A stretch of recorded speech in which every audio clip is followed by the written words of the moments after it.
Κύριε Τσουκαλάκη, το λόγο.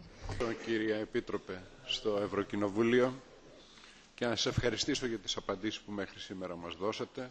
Προσωπικά είχα την ευκαιρία να απολαύσω το συνδυασμό ενός τεχνοκράτη πολιτικά κοινοβουλευτικά ευαίσθητου και ενός πολιτικού τεχνικά εγγράμματου. Με αυτή την έννοια θα ήθελα να σας θέσω ένα ερώτημα που έθεσε και ο κύριος Μιλάνα προηγουμένως. Πολλοί υποστηρίζουν ότι η υδατοκαλλιέργεια έχει αρνητικές συνέπειες για το περιβάλλον και βλάπτει ιδιαίτερα τον τουρισμό, παραβλέποντας ίσως ότι η βιωσιμότητα δεν περιλαμβάνει μόνο την οικολογική διάσταση, αλλά και την οικονομική και την κοινωνική. Πιστεύετε ότι η ανάπτυξη της υδατοκαλλιέργειας και η βιώσιμη ανάπτυξη είναι έννοιες που μπορούν να συνυπάρξουν? Ποιες είναι οι δράσεις που προτίθεστε να αναλάβετε, εάν μπορείτε τώρα να το πείτε, για την πρόθεση της βιώσιμης και οργανικής υδατοκαλλιέργειας?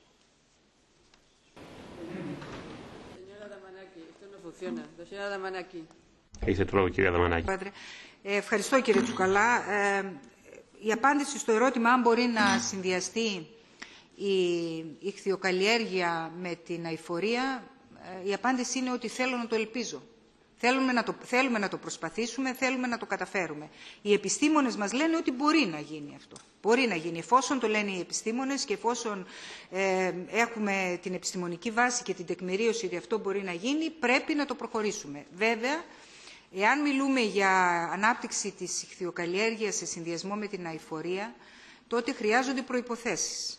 Υπάρχουν συνθήκες που πρέπει να εφαρμοστούν. Δεν είναι τόσο απλό. Μιλήσατε για... και εν πάση περιπτώσει πρέπει να δούμε με ποιο τρόπο θα εξασφαλίσουμε ώστε πραγματικά η ιχθυοκαλλιέργεια να είναι συμβατή με το περιβάλλον. Υπάρχουν πάρα πολλά θέματα εδώ, πάρα πολλά θέματα, περιβαλλοντικά θέματα.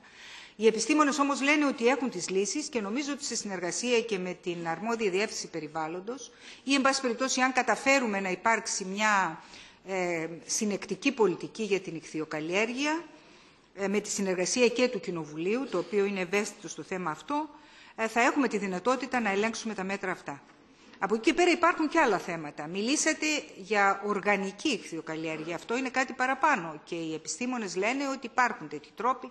Έχει να κάνει με την τροφή που δίνουμε στα ψάρια. Θα μπορούσε, ας πούμε, να μιλήσουμε για ειδικές κατηγορίες ιχθυοκαλλιέργειας, όπου η τροφή είναι αποκλειστικά φυτική, δεν είναι ζωική. Υπάρχουν πολλά θέματα, πολλά ανοιχτά θέματα, που μπορούμε να δώσουμε λύσεις έτσι ώστε να μιλήσουμε για ανώτερη ποιότητα και στον τομέα αυτό. Θα προχωρήσουμε με βάση τις δυνατότητες που έχουμε.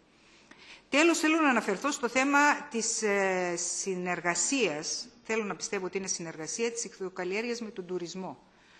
Μπορούν να συνυπάρξουν υπό προϋποθέσεις. Και εδώ ακριβώς είναι αυτό που μπορεί να κάνει αυτό που λέμε Integrated Maritime Policy και Integrated Special Planning.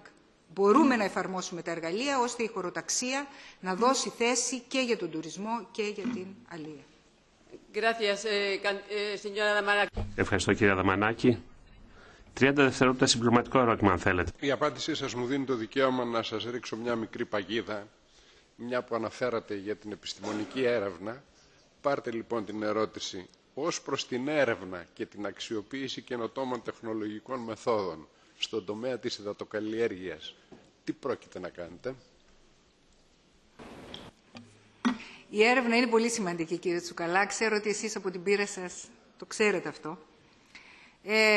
Δυστυχώς τα κονδύλια που έχουμε εμείς είναι μικρά.